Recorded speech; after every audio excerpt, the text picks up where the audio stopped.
As you know, the intelligence community has 17 different agencies. What agency was this individual from? If I could interject here, we don't want to use these proceedings. It's our time, I know, Chair. but we need to protect the whistleblower. Please stop. Representative, I'd call myself never partisan. It's normal for a private citizen, a non-U.S. government official, to get involved in foreign policy and foreign affairs, like Mr. Giuliani. I don't know if I have the experience to say that, but it certainly wasn't helpful, and it didn't help advance U.S. national security interests. You are aware that Hunter Biden did sit on the board of Burisma at this time? I am. Well, I know that my constituents in New York 21 have many concerns about the fact that Hunter Biden, the son of the vice president, sat on the board of a corrupt company like Burisma. The Obama administration State Department was also concerned, and yet Adam Schiff refuses to allow this committee to call Hunter Biden despite our requests. Every witness who has testified and has been asked this has answered yes. Do you agree that Hunter Biden on the board of Burisma has the potential for the appearance of a conflict of interest? Certainly the potential, yes. Was there a quid pro quo? With regard to the requested White House call and the White House meeting, the answer is yes. Everyone was in the loop. It was no secret. The leadership of the State Department, the National Security Council, and the White House were all informed about the Ukraine efforts. Ambassador Taylor says that you said that President Trump had told you that he wanted President Zelensky to state publicly as of September 1st. President Trump never told me directly that the aid was conditioned on the meeting. I say to the ambassador in response, I want nothing, I want nothing, I want no quid pro quo. Tell Zelensky, President Zelensky, to do the right thing. This is the final word from the President of the United States. I want nothing. What we saw today is Ambassador Sondland, by his own words, told us that everyone was in the loop.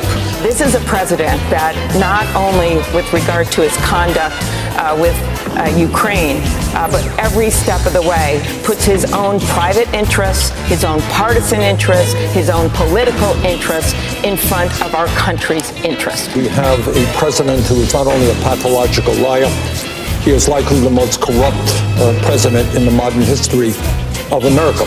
But we cannot simply be consumed by Donald Trump. Because if we are, you know what? We're going to lose the election. American people understand is that the Congress can walk and chew bubble gum at the same time. In other words, we can deal with Trump's corruption, but we also have to stand up for the working families of this country. I'm tired of freeloading billionaires. I think it's time that we ask those at the very top to pay more so that every single one of our children gets a everybody is tired of freeloading billionaires and wealth tax. I'm sorry, it's cumbersome. It's been tried by other nations. It's hard to evaluate. We can get the same amount of revenue through just taxation. But again, we as Democrats have got to start talking not just about how we tax from a stage, but how we grow wealth in this country amongst those disadvantaged communities that are not seeing it. What I said was true. Women are held to a higher standard. Otherwise, we could play a game called Name Your Favorite Woman President, which we can't do because it has all been men. And if you think a woman can't beat Donald Trump, Nancy Pelosi does it every single day. Thank you, Senator Booker, a quick response. I have a lot of respect for the vice president. He has sworn me into my office as a hero. This week, I hear him literally say that I don't think we should legalize marijuana. I thought you might have been high when you said it. And let me tell you, I have more people supporting me in the black community that have announced for me because they know me. They know who I am. 3 former chairs of the Black Caucus. The only African-American woman that ever been elected to the United States Senate. A whole range of people. No, my point is... that's not true. The other one is true. I said the first.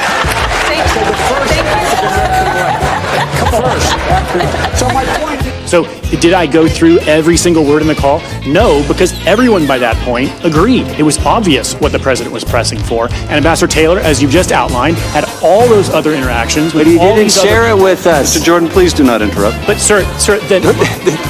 but sir, My vivid recollection of an event I was involved with was a touchstone experience that, to me, validated what we believed. And Ambassador Taylor was not in that call. And so all of a sudden last week, you got to come tell us, right? Mr. Jordan, your boss will allow the witness to answer the question. I think you might recall in my deposition on October 14th that I said that very unfortunately I had a bit of a blow-up with Ambassador Sondland, and I had a couple of testy encounters with him. One of those was in June 18, when I actually said to him, "Who put you in charge of Ukraine?" And, I'll admit I was a bit rude, and that's when he told me the president, which shut me up. And what I was angry about was that he wasn't coordinating with us.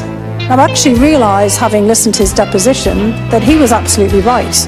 That he wasn't coordinating with us because we weren't doing the same thing that he was doing. But it struck me yesterday when you put up on the screen Ambassador Sondland's emails and who was on these emails, and he said, these are the people who need to know, that he was absolutely right. Because he was being involved in a domestic political errand. And we were being involved in national security foreign policy, and those two things had just diverged. The whistleblower is, in my opinion, a political operative, just like his lawyer, who's one of the worst people in Washington. You think you know who it is? I know exactly who it is. Everybody does. Is he still there? Is he still there? Does he go to meetings? Does he go to meetings? And by the way, you know who the whistleblower is too. Otherwise, you're not doing your job. You know who everybody does it.